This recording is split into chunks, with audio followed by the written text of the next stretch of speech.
Good afternoon. I'd like to welcome everybody to the this Wednesday's edition of Humpday Hangout. I am Terry McGrath. With me today, Chief Lasky and Chief Thompson, which you'll notice some different backgrounds there. They are out in the field doing the boots on the ground work, but spreading the good word throughout the country. So we're happy to get together today, and we got another great show, great topic. It's always fun to talk about this kind of stuff.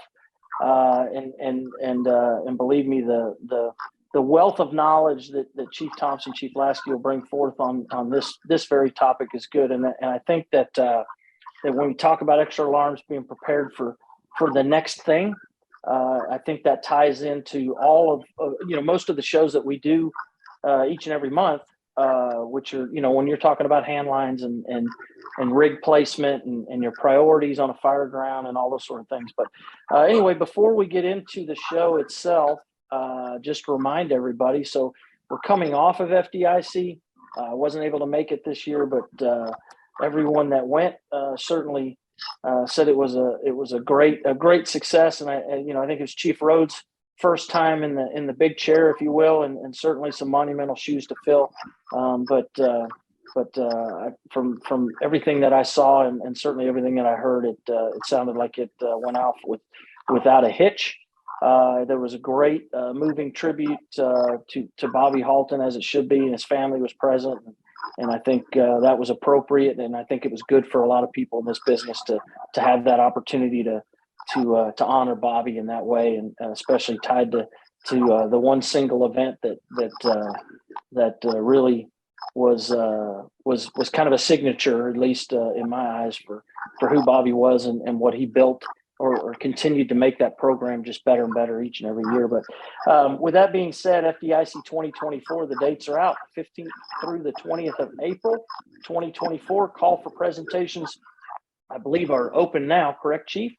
Correct. So if you are a person that has the thoughts or the ideas, or you working on a program or a topic, now's the time. So make sure you stay abreast of the deadlines and get your presentations in and for consideration of next year.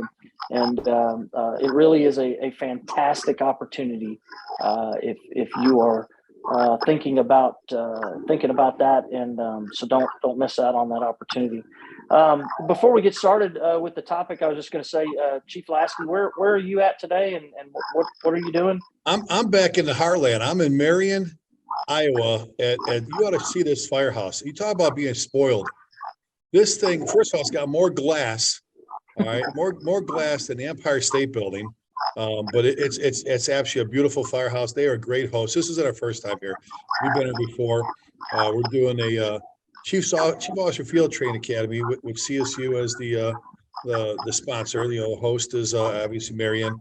Our battalion chief, field chief class. Our good buddy Chief John Salka's not with us. So you mentioned FDIC, and I just want to jump in there, Terry, real quick with. It was a great show. We all missed Bobby. Bobby's incredible. But there will never be another Bobby Halton. But you're right, Chief Rhodes. We're in great hands. Bobby knew what he was doing when he handed things over to David. For a lot of our viewers that may not be aware, Chief Halton had picked him. He actually announced it on this show, the Issues and Challenges. Remember, guys, he actually told us he selected him as his XO. His successor. So for 8 months, they were going through this transition thing, and a little bit quicker than we wanted. But we're in great hands. Chief David Rhodes is an awesome dude, man. He is awesome, and I keep saying this. Bobby's smiling, man. He's smiling, knowing things are good. But great conference, great show, great seeing everybody. We miss you, T. If you were there, you got to go to many classes, including one taught by the best-selling author of The Functional Fire Company, Scott Thompson. We couldn't get past that. A great book and all that. So real quick, Terry, before we get started, are those behind you? Are those European-style fire helmets I see on the shelves there? I just you guys aren't switching that, are you? No. Hey, hold on. That's the rumor. Not Not behind me. No, that's I keep that up there on that bookshelf because it's priceless when people walk in my door and then they kind of scan the office and they look up and see that helmet. And the ones that have been in here and they all say the same, we're not going to that, are we? And I go, I don't know. What do you think? It looks pretty good up there or whatever. So, but yeah. Scott, where are you at? You're in a different part of the country. I'm in Pensacola, Florida, at COBC, and I'm trying to figure out how to mute myself here. I had to on my phone because of some challenges I'm having. But yeah, here for the week. Frank Biscusu talked yesterday. Frank Lee was up this morning, and I go this afternoon. Franks, two great Franks too. Yeah, great really Franks. great Franks, and I'm trying to figure out how to do this on my phone. Sorry to. What's your are you doing a presentation or are you doing what are you doing? A keynote kind of thing? What are you doing? I'm doing a 2-hour thing called Reviving the Mission Mindset. And so excited to do that. He is always full of new ideas, Terry. Man, I'm telling you. Always one of the most it's not new ideas. one of the most innovative people I know. Full of something, but let me try to get rid of this backup noise. It sounds like a great topic. And like I said, our buddy John Salk, I was going down that path at FDIC the last night for our viewers.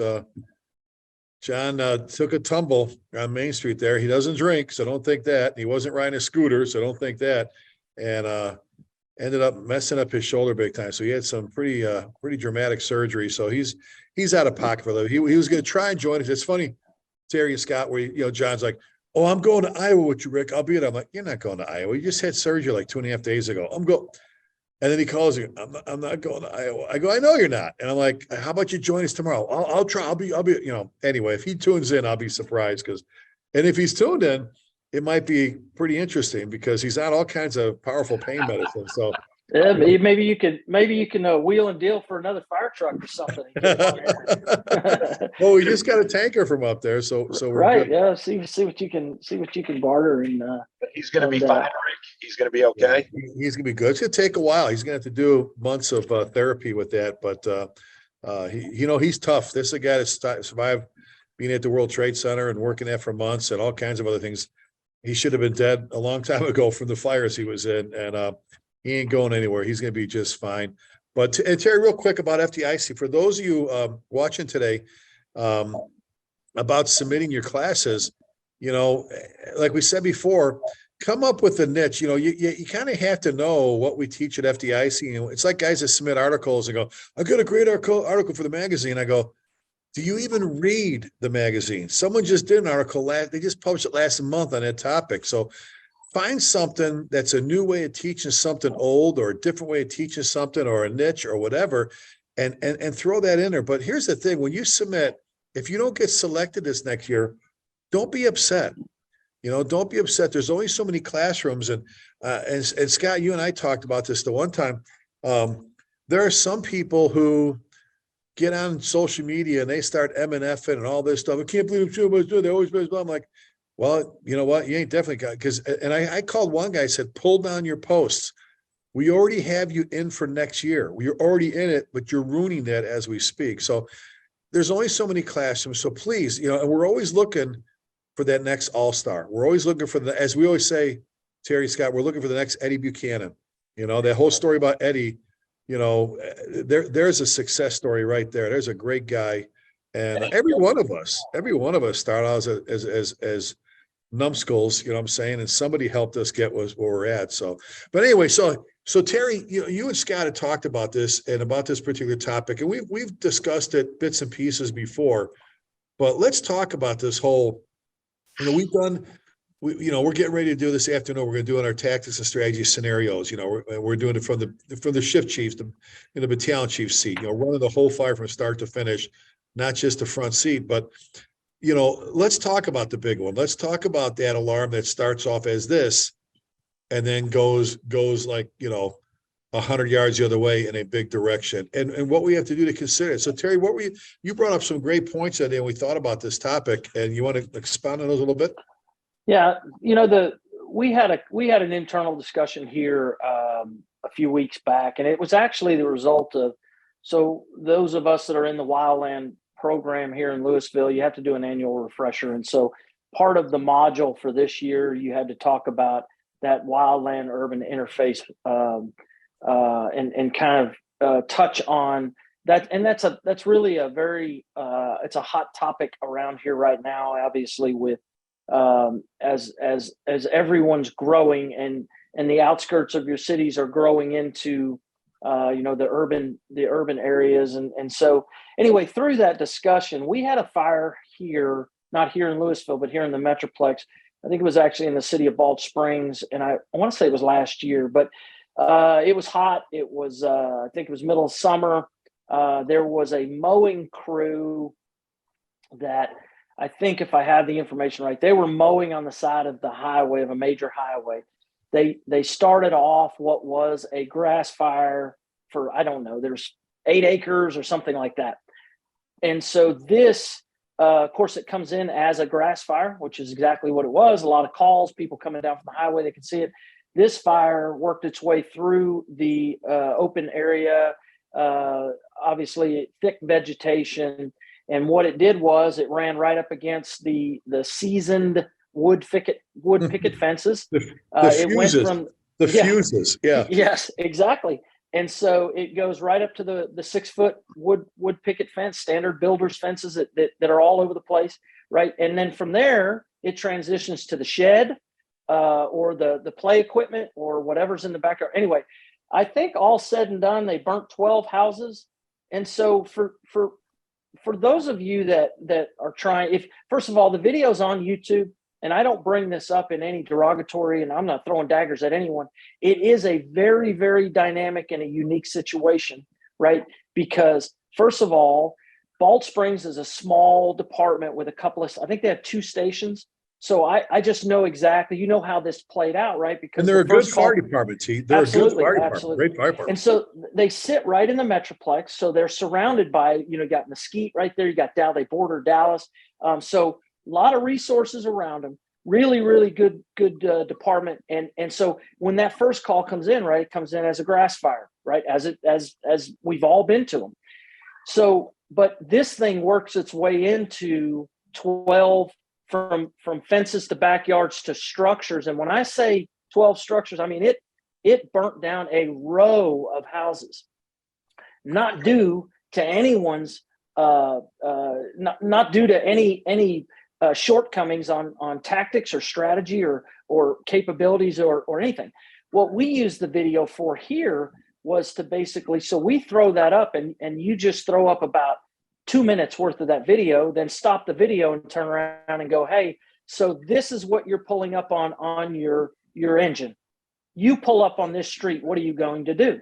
And of course, the responses to that are all over the map, right? So people are saying, initially, well, I'd put, 8 alarms on this thing, right? So certainly not a wrong answer, but sure, 8 alarms, what are you going to do in the 30 or 40 minutes it's going to take for that to unspool, right? So, but the point being is that that's not a normal situation. And you really, when we talk about think big, you have to think big right there. And you have to deviate from what you do 98% of the time, which is we pull up smoker fire showing from a single family residence and we go to work, because the resources that are going to be there in a span of 3 minutes will overwhelm what you're up against. In this case, in Balch Springs, the situation overwhelmed the resources.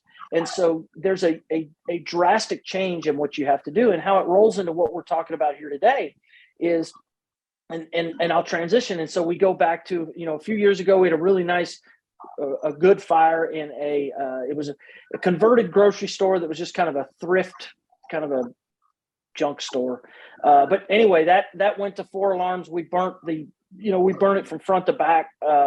And so, but in that particular instance, that first engine that shows up, when they showed up, they spotted, and we're real good about leaving the front open for the truck. So, but they spotted, but as luck would have it, we had a battalion chief coming to work that day and happened to be driving down that thoroughfare and drove up on that fire right as the first engine pulled up.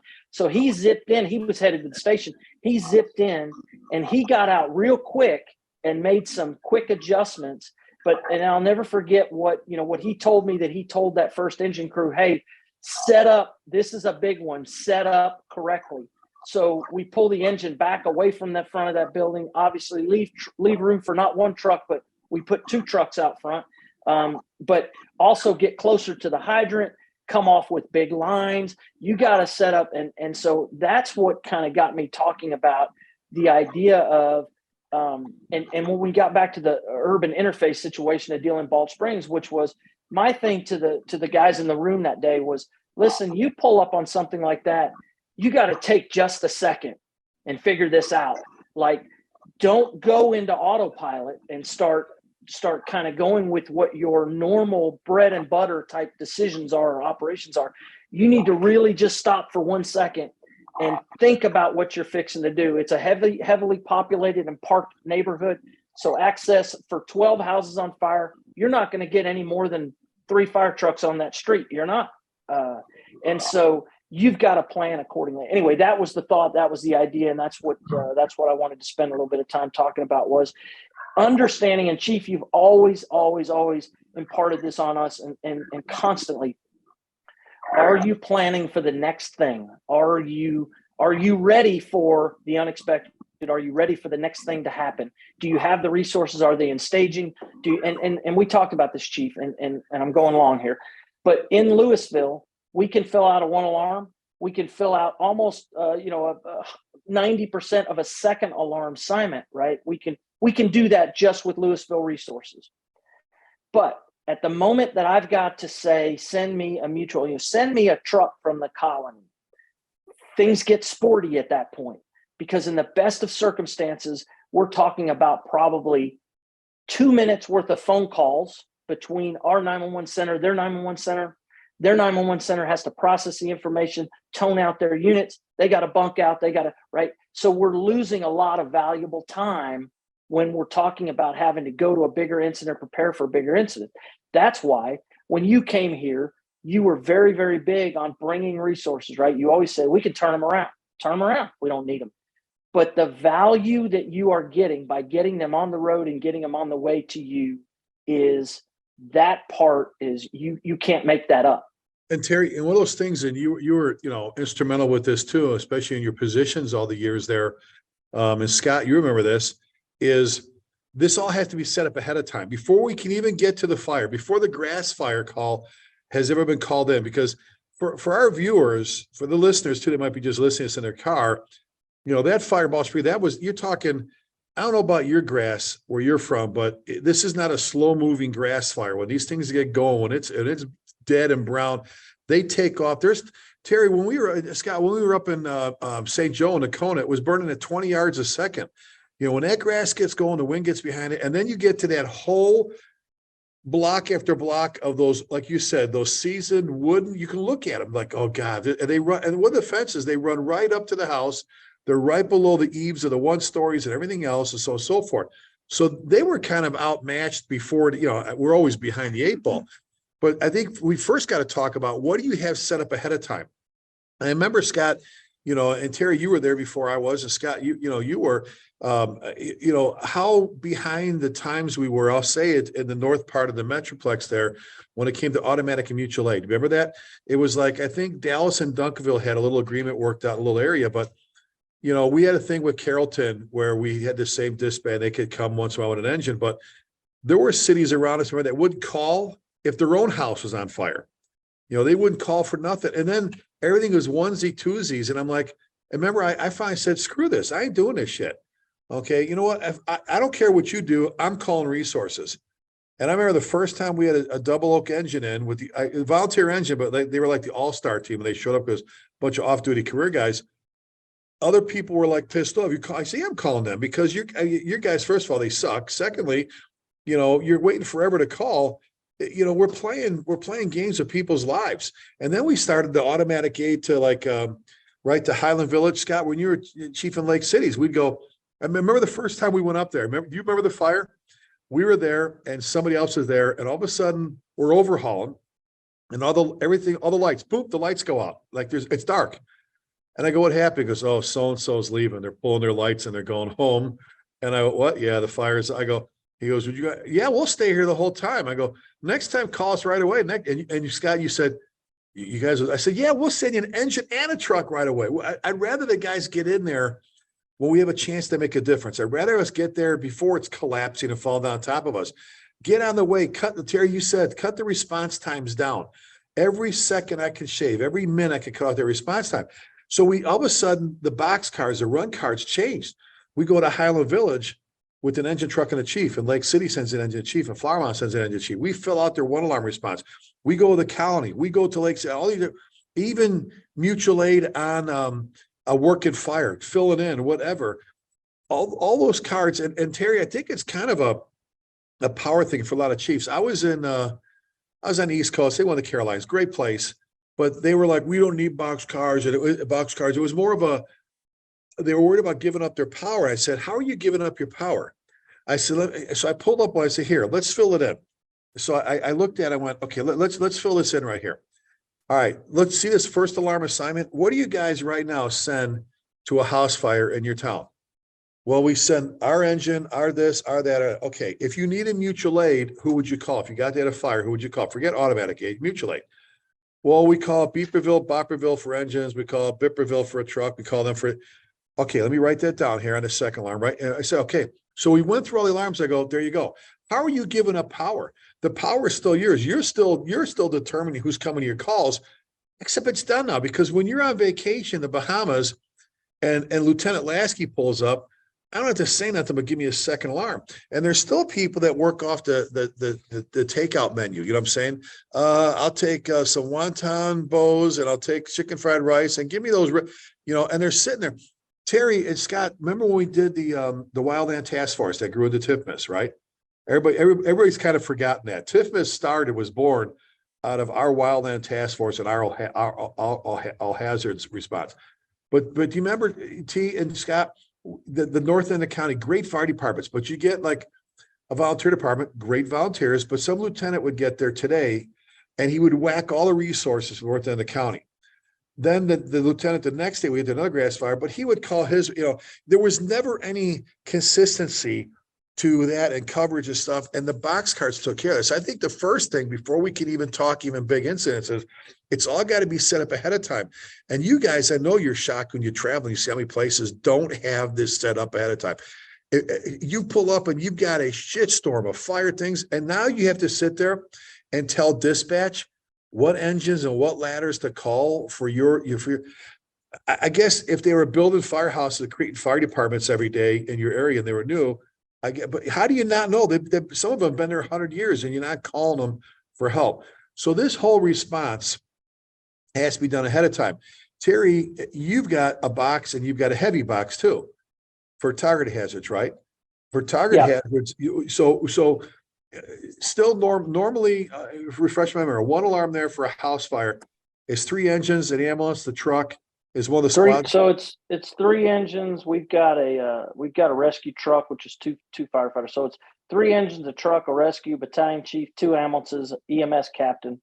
That's our one alarm. And then a heavy. I'm calling you right now for my house. That's what I get, just for my house. Right. Correct. Okay. And then the heavy box we add. So we run 2 ladder trucks here. So on the heavy box, we add that second truck. And that's let's talk about that component, why that makes sense. Because if there's people out there that think, well, okay, but we go to a multifamily and so if truck 7 pulls into that complex, right, they're going to be there early enough that they're going to find, and set their truck in an optimal place. If we wait until we're going to decide, well, we'll do a 2 alarm and then we're going to get another truck. And so then we go through that process.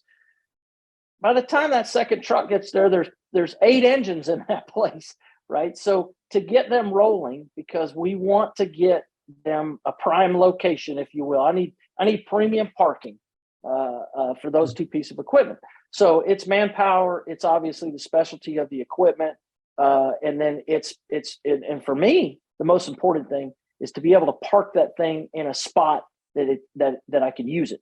that you get the most work from. Scott, you guys were in a lot of fires like Louisville. What Terry just said, we've said this before, but the importance of apparatus placement. We've taught in the colony, you've got everything there. You've got old stuff, new stuff, high stuff, short stuff, all that different stuff. Talk about the importance. Terry just started down that path. And we've talked about before about apparatus placement, setting the stage, how that can make or break your incident. Oh, you're right. And you remember we talked a little bit about this when we did the command post, and we talked about the big five. The other drill that I believe in is the first 5 minutes. Came from Alan Brunacini. The first 5 minutes determine the next 5 hours. It's really the first 15 or 20 minutes. But think about all the decisions that have to be made, right? And size up your water supply, your secondary supply, all those things.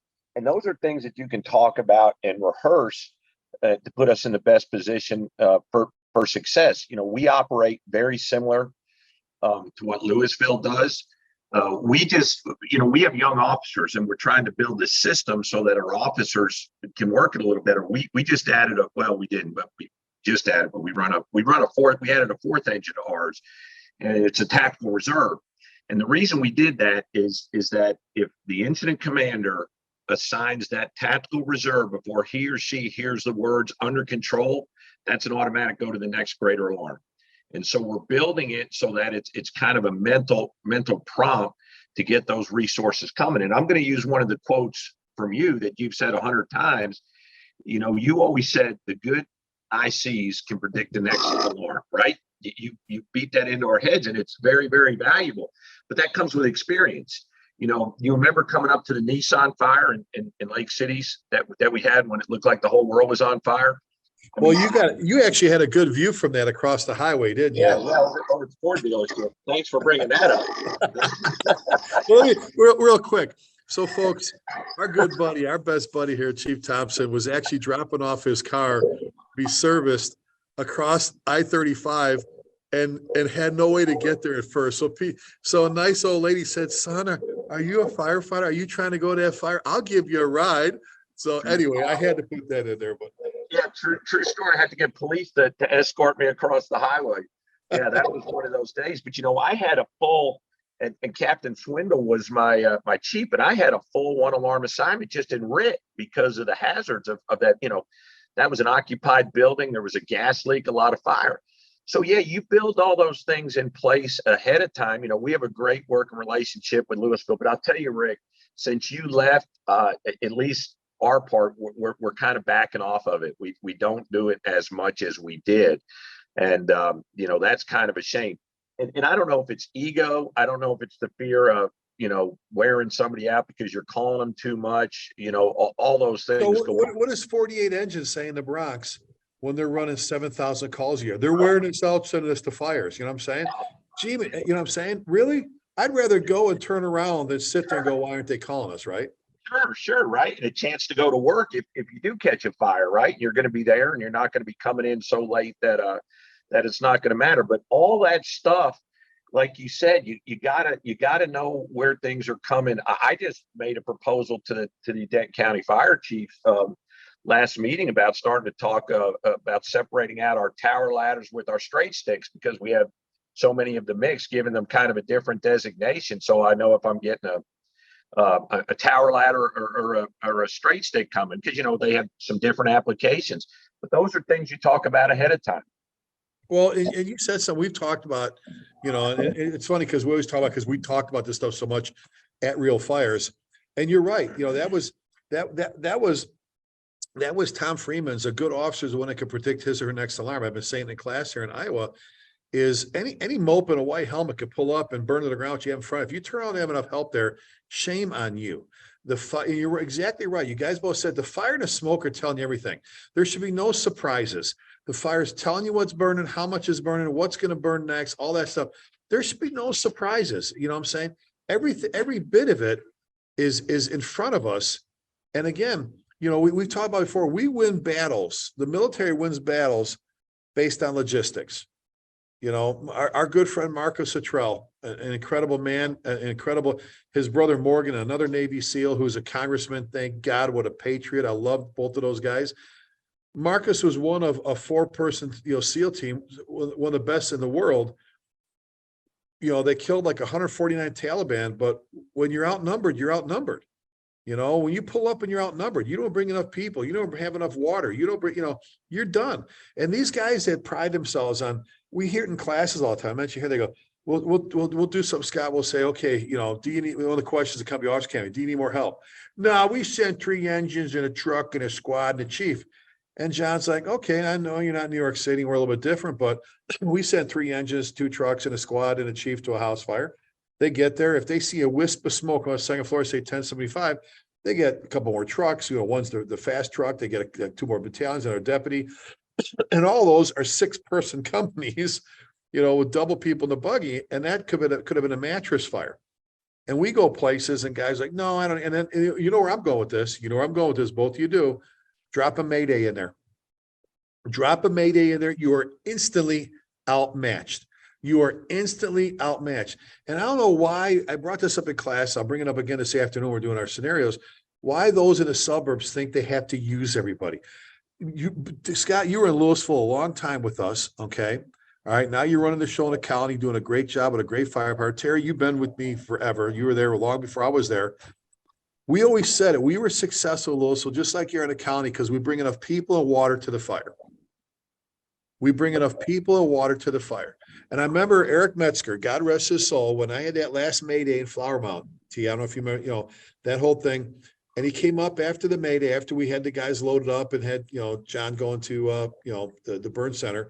He had tears in his eyes. He gave me a hug. He said, I'm sorry. I said, it's okay, man. It happens. He goes, no, he goes, I'm the one behind your back that kind of gives you a hard time about how many people you send to a fire in Louisville. I go, I know you do. He goes, I ran out of people. I go, I know, we did. First of all, your dispatch center screwed up because they sent the covering companies, the second companies back. You had double fill-ins. And then he said, he goes, and you're the only one that refuses to change channels in the Mayday in the county. That way we went there. I said, no, he goes, I couldn't get 2 channels working, right, let alone 3. And sometimes, the wake-up call is a near miss like that. Flower Mound is a great, as Tony the Tiger would say, great fire department, right? Love those guys and gals. It's a great fire department. But their whole RIT team, they'll be the first to tell you, they went from being the sidewalk shepherds, a bullshit RIT assignment, to now they take it seriously because it took, and they haven't had an emergency leading up to it, and they haven't had an emergency since then. Why should the wake-up call be a near miss? Why should you have to burn down a bunch of stuff? And I forget the Ball Spring. I'm talking about why should you have to go, why did we mess up? Well, I ran out of people. Really? And again, for us that aren't like an inner city where they have firehouses, type of firehouses, Terry, you said it, we got to call sooner. You said it, the county's on the east side of Louisville. The quick shot down 121, right, Scott? But it's going to take a while because they weren't listening to the fire. All of a sudden, tones go off, mutual aid with truck, over to Louisville on the structure fire. Just them to get to like Main and Mill is a trek to get to. That's a long ass haul. I see it every time I fly over you go to DFW. That's a long ass haul. Forget even traffic. That stuff needs to be started ahead of time. You need to be thinking, looking in the crystal ball, and let me do just real quick, Terry, I'm sorry, I'm going out this, but the whole thinking big thing. I said this in class when I was a firefighter, the BC would come around. We say, see it the big one, chief. And then when you make BC, what do you say? They say, see it the big one, you go, think 2.5. And then as a chief, you go, think big.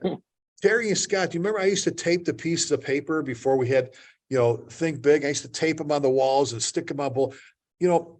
Have we ever, the 3 of us, and let's go back, Scott, when you're in Louisville, okay?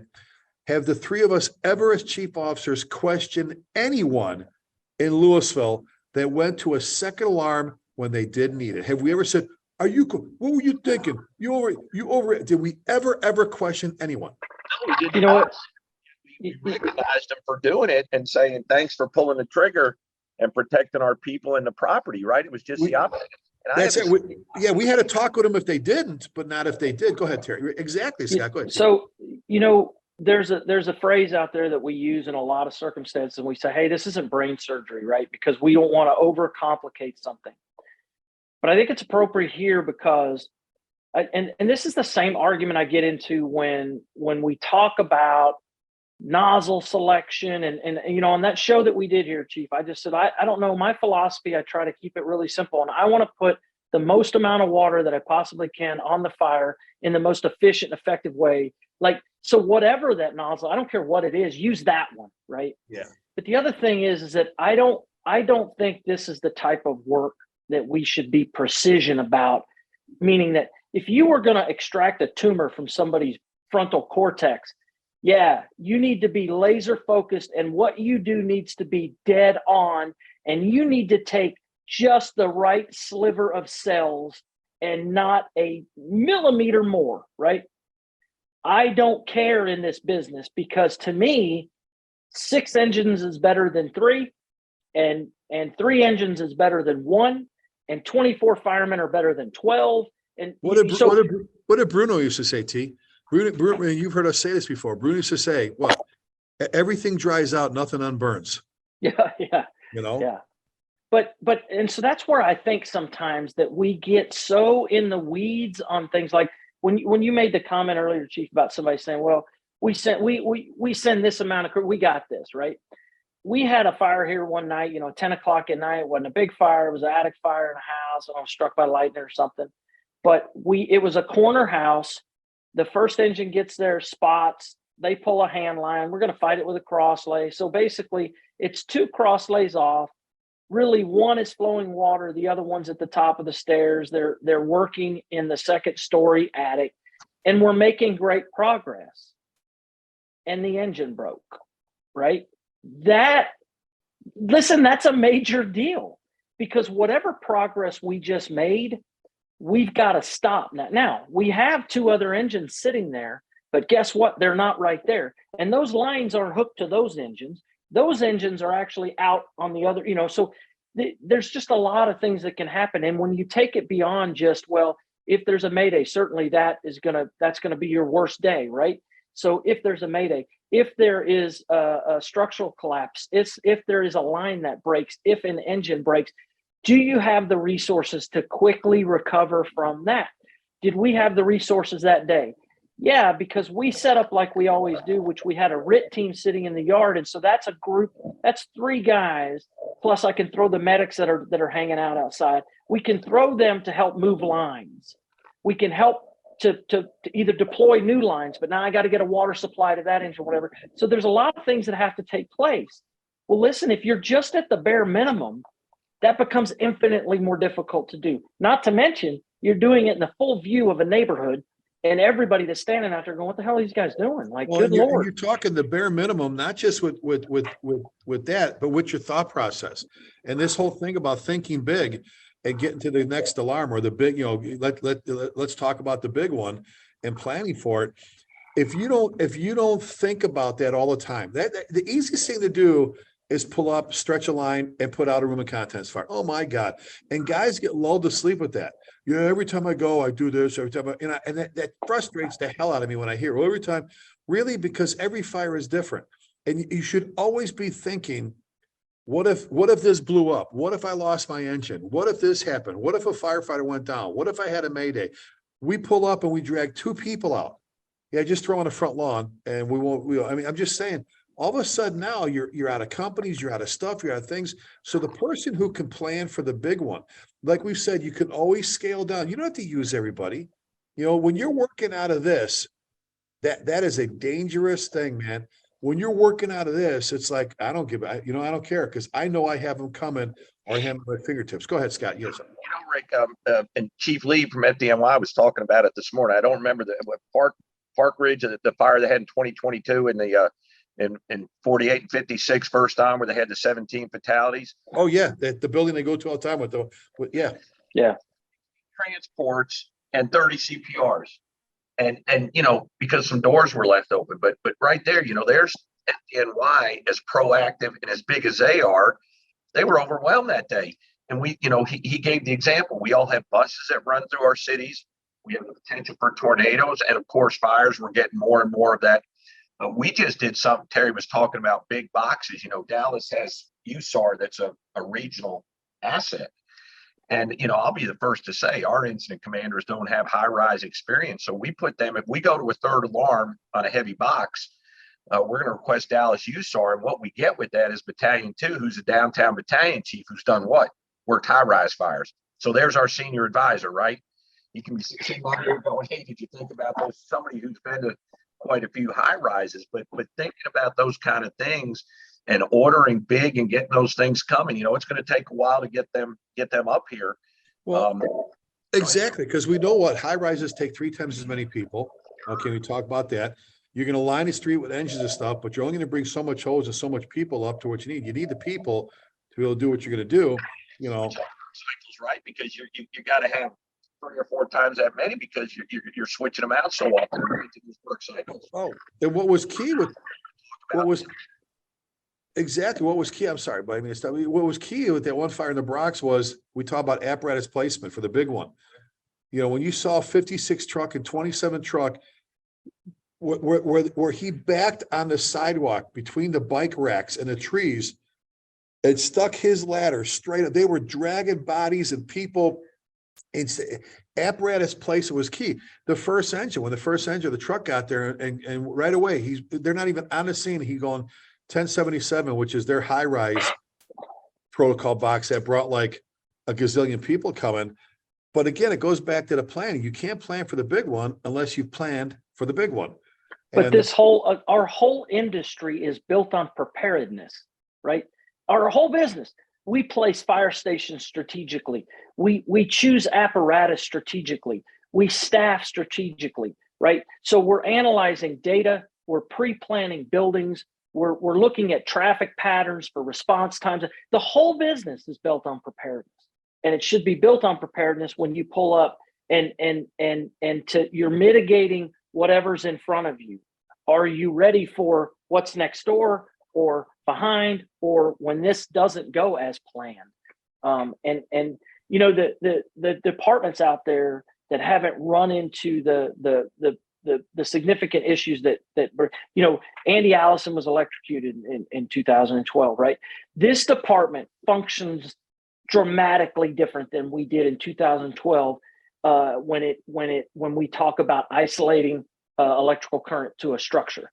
Dramatically different. And it took Andy Allison to get maimed for us to make those adjustments.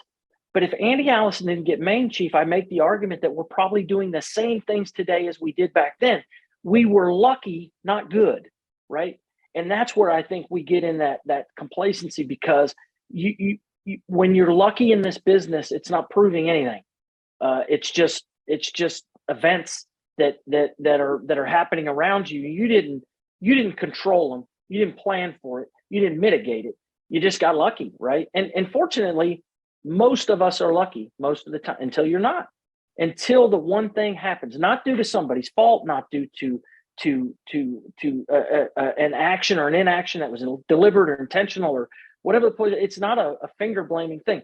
Chief, we have said around here, like in Louisville, we used to go, like almost every fire we had was 2 alarms.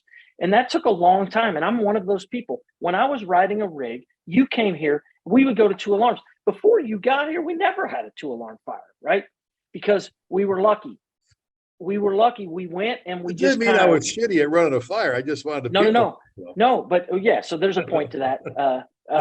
But the idea that because we went and we did something and we came out it on the back end successful, right, doesn't mean it was the best way to do it. We were lucky, not good or great, right?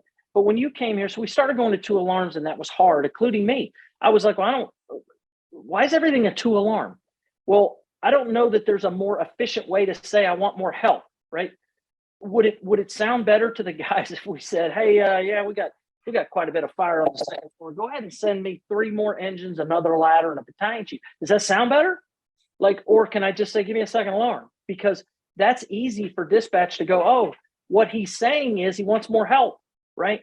And whatever, we go and we stage, or we go and we go to work. And hey, here's an idea for people to think about.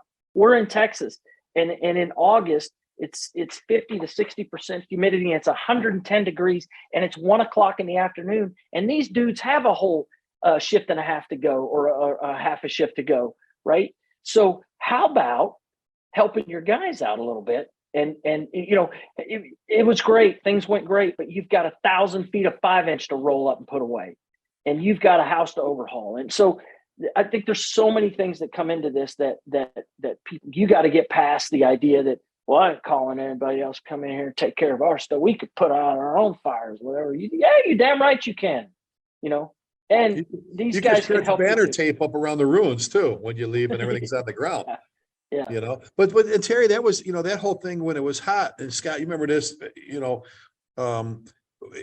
we did that up north, but in Chicago, when it would be -20, -6, whatever, we always want an extra alarm because pumps would freeze, people would be frozen.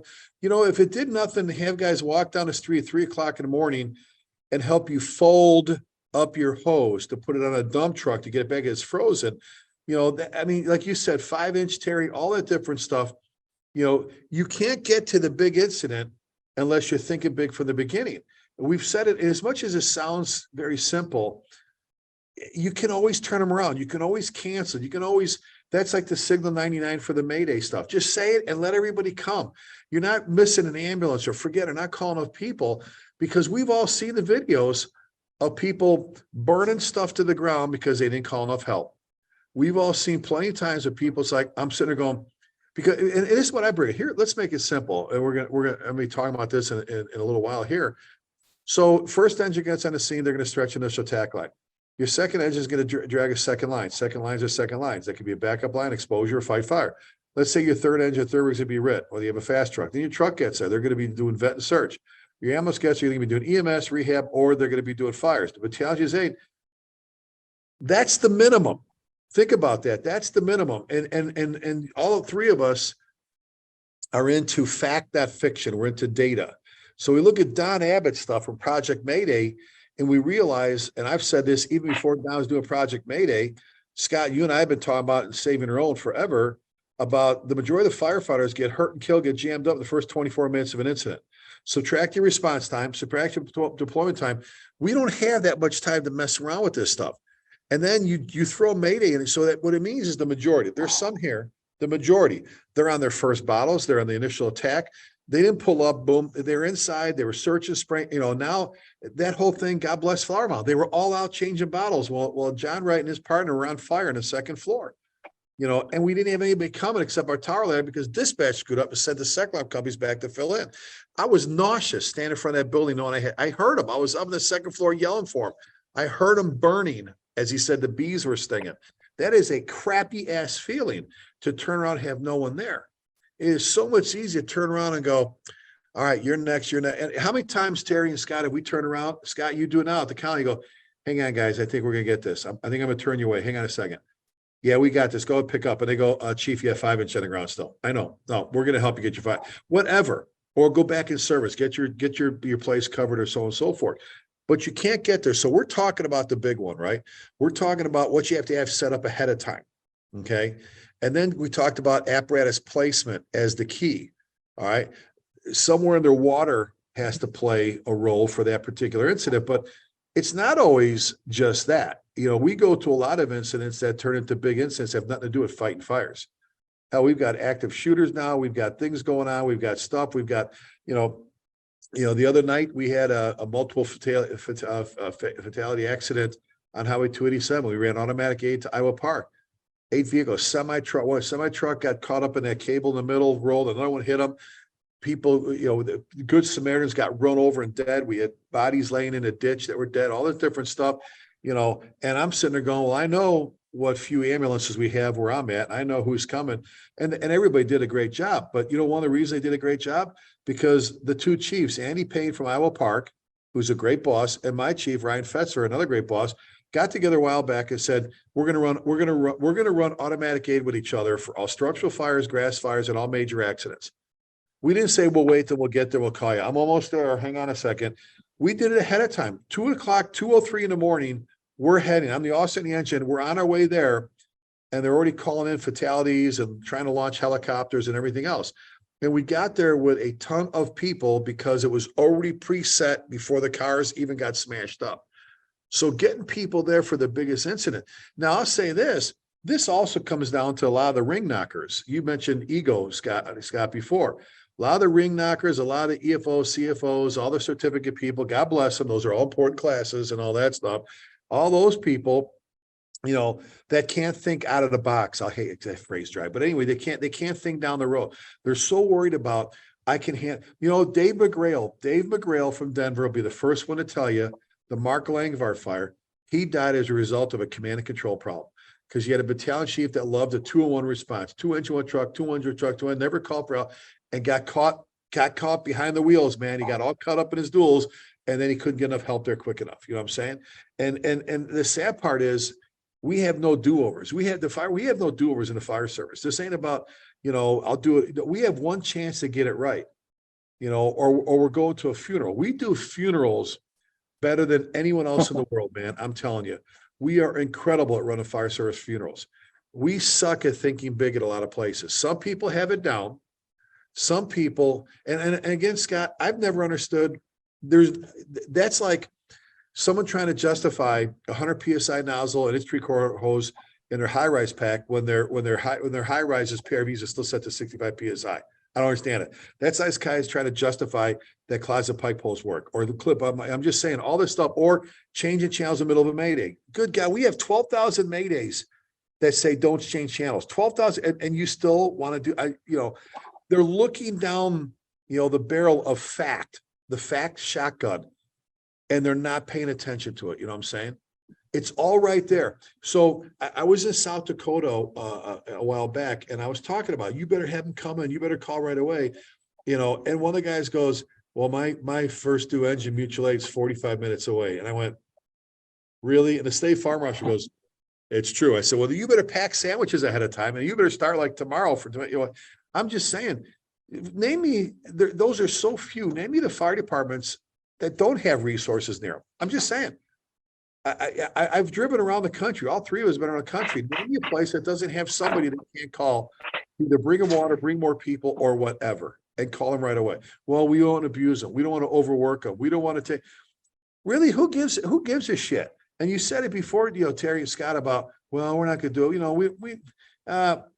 want to wear them out. Really, I used to brag on the fact if we went to Highland Village for reporter-based structure fire, Scott, when you were up in Lake Cities, if we went to one of your fires, we're crossing the lake bridge with an engine, truck, and a chief, and you hear the chief, you hear command go, you can cancel Louisville. Nobody was MNF-ing, nobody was cursed, nobody was, I can't believe they let us go. You know what we said? Okay, what's on the game? Did you turn the stove off yet? We don't care. We got to go to another fire possibly. I don't get the whole egotistical, I don't need people, or you're going to wear them out.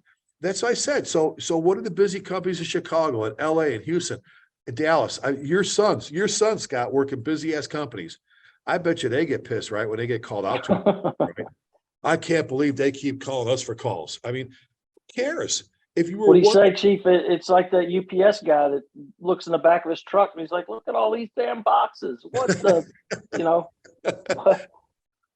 that's what, but and it's funny, Chief, because if so we have a different tone in Louisville for one alarm versus if it's a single resource response or two resource response. But when that one alarm tone drops, man, this whole place, you can't keep guys from going to the fire because I think we're closer. I think we're close. They're 12 miles away. I think we got them on this one, right? But it's like when that drops and you're going somewhere else. Why is that different? Why is that different if you're going to go to someone? Actually, I always think it's better to go to someone else's fire because what I probably know is I'm not going to have to sit there and do extensive overhaul. Like somebody's going to come around and say, "Hey, man, we're going to get you guys back to your city." I'm like, I appreciate that, right? So other people's fire is always great. Yeah. Yeah, absolutely. So let's ask you. We got a little bit of time left here. All right. We get to meet with a lot of wizards, a lot of wizards and scientists out there that are fire chiefs. How do we get them together? How do we get people to be a little bit more willing to drop the hammer, to think big and think about the big one, because the grass fire that does get into a fence, that does get into a shed, that gets into a house, I've said forever, and Scott, you as a big boss too, what I'm saying, Terry, you are, when we pull up and there's one house on fire, when we leave, there should have only been one house on fire. You know, and if you can't forecast where the fire is going and cut something off, take a line. If I wet this house down, up in British Columbia, they have we talk about the wildland sprinklers. They have task force that go out again out ahead of the fires. And if you are practicing the wildland interface where you keep your stuff away from your house, they climb up on top and they tack these little sprinklers on your rigid eaves and around the perimeter. And they set a high pressure hose to a pump at a cistern or creek, and they time it. When the fire comes, it burns. It's a physics thing. If you keep it wet, it ain't going to burn. If you don't want the fire to get exposure, put water on it. You know what I'm saying? At least it's going to give you a chance to keep it from taking off. But when you don't bring enough people there in the first place, or they're responding from like BFE, you know, because again, so what do we have to do to get the wizards together and because they're the decision makers. Guys will come up with ideas all day long. What do we have to do to get the chiefs at Denton County Chiefs, you know, Dallas, whatever? I'm just picking on where you're at. What do we have to do to get them to come together? I don't want to even get to talk about where I'm volunteering right now, because we got departments by us that absolutely refuse to work. They could be burning the world down. They won't call you.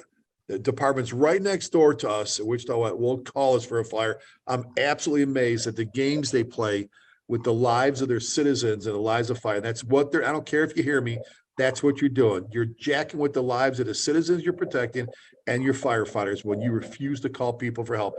It ain't nobody gonna come put out your fire. You know, we're gonna come there, we're gonna help out, we're gonna shake hands, high five, fist bump, and we're gonna go back to our firehouse. You know what I'm saying? What do we have to do to get, because it's almost like we're going backwards a little bit, guys, like it was when we first got there, that now actually guys, well, we don't need to, you mentioned it, Scott, we won't call them as much. What changed? Are we fighting less fires? Are the fires less dramatic? Are we burning less shit? So how do we get the wizards together? What are some thoughts?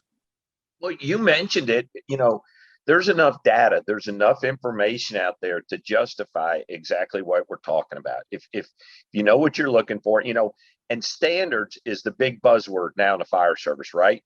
Well, exactly what we were talking about. You have a 3-in-1 response. That's a standard. That's your response standard. That's what we do every time this call comes in.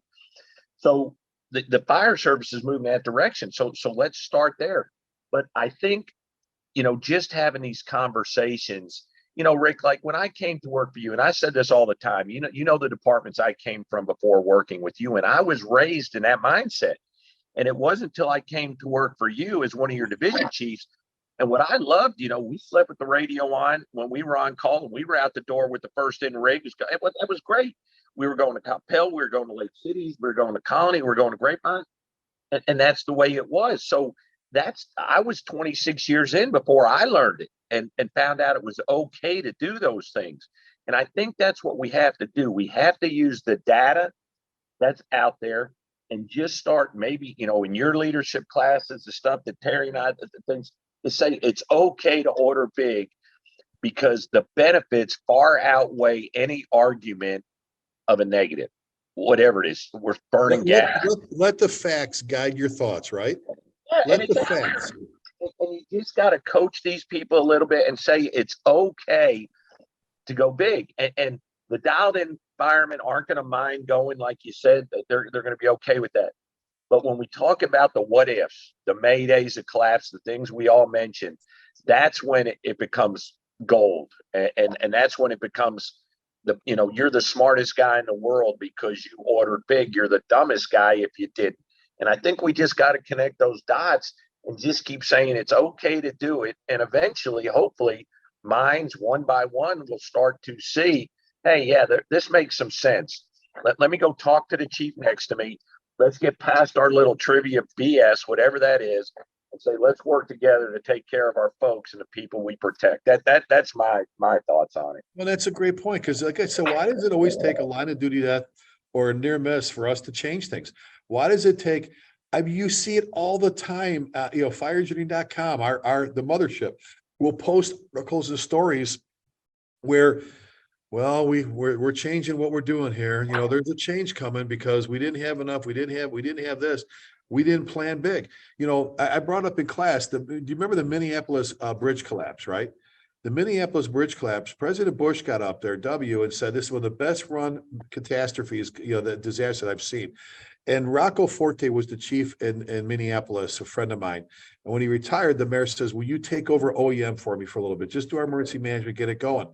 And he did. And so when we go through these classes, then we used to laugh. It's like, okay, the boulder rolls down the hill, hits the gasoline tanker that flows, runs into the orphanage, it hits this and the waterway and all this stuff. And then you go up to Minnesota and during rush hour traffic, a bridge collapsed with plummet, throws cars into water. People are trapped. People are dying on top of a moving train on the railroad track, shuts down the primary train service into a running gigantic river creek, not even a creek, a river thing, blah, blah, blah. All of a sudden, all this stuff mattered. And what was key with them was their disaster preparation that they did ahead of time and the debris management. Debris management was huge at that incident, how they managed their debris. None of that happened without playing for the big one, without playing tactics and strategy, without saying, you guys have like 10,000 planes a day that fly over your two towns into DFW. And you know where I'm going with this. I know you guys. If there are people in your departments that are not planning for a plane crash there someday, well, we haven't had one in 30 years. You know what? I don't care if you have one in 30 years. That means we're closer to the next one. You know what I'm saying? If we're not thinking about the big one, if we're not thinking about the school bus going off into the lake, if we're not thinking about, the school bus getting run over by the gravel truck, if we're not thinking about the fire, the collapse you get with the lightweight, if we're not thinking about that just happened, right? Just happened, not even a month ago, right? Allen, Texas, same size as our apartments, right? There we go. Exactly. So that being said, it's got my lights just went out. There we go. it's last call. It's telling it. Terry has him set to 1:00. But Yeah. so I think, Scott, that's a great point. Terry, close things out here with us. What do we have to say to the Wizards? Yeah, so I think it comes down to two things, Chief. It's arrogance and it's inconvenience, right? Because it's arrogance that I'm not going to call for help, or we're so good we don't need the help. And the inconvenience, that's the guys that, I don't want to go over there because it's inconvenient. I was working out, or we're fixing to eat, or I don't want to, I don't want to drive. So that's what we're talking about. And I think Scott makes an excellent point, is that you have to set the expectation. Scott talks a lot about culture, right? So our culture is we're going to be safe. Our culture is that we're going to be aggressive. Our culture is that we're going to do the right thing. We're going to call the resources. And that's the expectation from the chief of the department. The expectation is that we are going to think big. We are going to plan big. We are going to call enough resources to mitigate the hazard and do it in the most safe and efficient way possible. And so I do think it is a mindset. And for the people that resist that, I think you have to ask them, what is it about it that it's inconvenient for you to go on a call? Maybe this isn't the right line of work for you. I don't know. But I can tell you that, I want to share with you a little bit about science and about physics and about how fire works and about how fire is doubling every 60 seconds. Like, let's get a book out, and maybe we'll start with day one and say, this is why, because it's time, right? And Chief Salka always says that those aren't your minutes. They're not. And so I listen, you're in this business to help people. That's what we do. And it's inconvenient for you to go help someone. And that's a shame, right? So yeah, I think it's a positive message, a consistent message, and something that you have to instill that in people, that's the expectation. Well, and our good friend, Chief Dennis Rubin, his book, everything, it's always about leadership. It's who's leading, who's leading the team, who's the one that's saying it. Because if you're a good boss, you don't have to be a great. If you're a good boss, you say, this is what we're going to do, then that's what you're going to do. If you're afraid, if you want to be everybody's buddy, if you want to do all that stuff, but you know what, when it comes to handling incidents, when it comes to how we respond, get out the door quick, bring enough people, all those different things. If you get there, walk all the way down the street with all your stuff, and they say, we don't need you to go home. Okay, Chief, see you on the next one. And that's all. That's why some of the best things we did was send the guys up to the Bronx, Scott, to go right out. They came back remember one of our BCs came back, guys, and said, boss, do you know how many people they send to a gas leak? I said, yeah, 3 engines, 2 trucks. And they go, we barely send 1 engine, and we don't even send a gas track with them. I go, I know. So why is it okay for them to do it and not for us? Those kinds of things. That's the explosion they just had in Dallas for truck 25 on the apartments, where it almost killed the whole crew, right? Because of one after response. Now they're sending an engine. Exactly. So what is it? It's about thinking big, planning ahead, getting your resources lined up, knowing where the hell you're going, who you've got back, all those different things. So, if you've got that foundation, I don't care what they throw at you. They could throw an MCI in the middle of a major fire. They could throw a major fire in the middle of an MCI. They could throw, I don't care whether it's active shooter, multiple victim, whatever it is. If you've already got it planned out, if you had the mass casualty system already set, right, you want to talk to, I'll end it with this. Talk to Gord Nord, our good buddy Gord Nord, Chief in Lyons, Illinois. Ask Chief Nord from Lyons, Illinois about the MABIS division, the Mutual Aid Box Alarm System division. Ask him about that and ask him if he thinks that system sucks. Because he just had a fire the day he box. He pulls up, give me a box, boom, done, card, everybody's coming. And those cards, those run cards are taxi tested tough, man. They make sure that they have redundancy and that they work together and they can call people coming and all that stuff. Hey, there's a system out there for you folks. Find it, and it's not our stuff we're worried about. We're supposed to be taking care of other people's things. So, well, T, great topic, man. Yeah. Hey, I appreciate you guys and giving up your break time, your lunch hour or whatever to jump on here with us. But yeah, that was a fun, that's a fun hour and that's great information. Well, our next show is what, June 21st, right? We got the third Humpday, Issues and Challenges. Yeah. Yep. Rick, Chief Rhodes wanted us to remind everybody the call for presentations is open. And I think he sent us a text that said that closes the 23rd, I believe. 23rd, Friday the 23rd. Get them in now. So get them in and make an impression. And good luck to you. Yeah, we're always looking for that next all-star, man. We're always looking. A lot of people the old herd are dying off. You know what I'm saying? They're falling down or doing all kinds of things. They can't walk across the streets, that's for sure. You said it. T. That's Terry McGrath, Chief. Terry McGrath. Yeah. Call Terry McGrath at 972-555-5555. So, but no, it's great. Terry, you want to finish us off, buddy? Yep. We appreciate everybody tuning in. If you like what you heard today, certainly you can catch this on YouTube. They'll put it up here probably within the next hour or so anyway. But we never end any of the shows without thanking men and women who serve in our armed forces. We appreciate everything that they do, the sacrifices that they and their families make, and remember that never forgetting means never forgetting. So thank you all, and we'll see you next month. Thanks, guys. Thanks, T. Thanks, Scott. Thank you. All right.